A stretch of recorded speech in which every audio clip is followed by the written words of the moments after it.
एक बार हनुमान जी कैलाश पर्वत पर आत्मलिंग लेने जा रहे थे।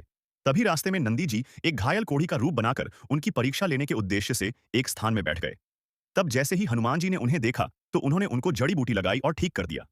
तब अचानक नंदी महाराज अपने वास्तविक रूप में प्रकट हो गए और बोले, आओ, मैं तुम्हें भगवान शिव के पास ले चलता हूं।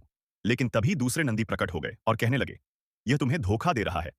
पहले यह कौड़ी बना, अब मेरा रूप बनाकर तुम्हें भ्रमित कर रहा है। तब हनुमान जी उन्हें शांत भाव से उत्तर देते हुए कहते हैं, मुझे सब समझ में आ गया है कि आप दोनों में से असली कौन है।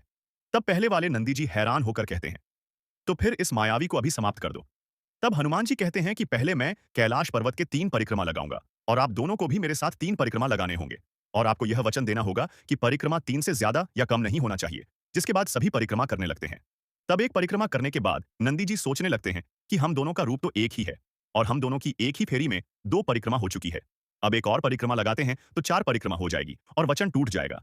तब नंदी जी मन ही मन कहते हैं, अरे हनुमान जी तो परम बुद्धिमानी है, उन्होंने मुझे ही फंसा दिया।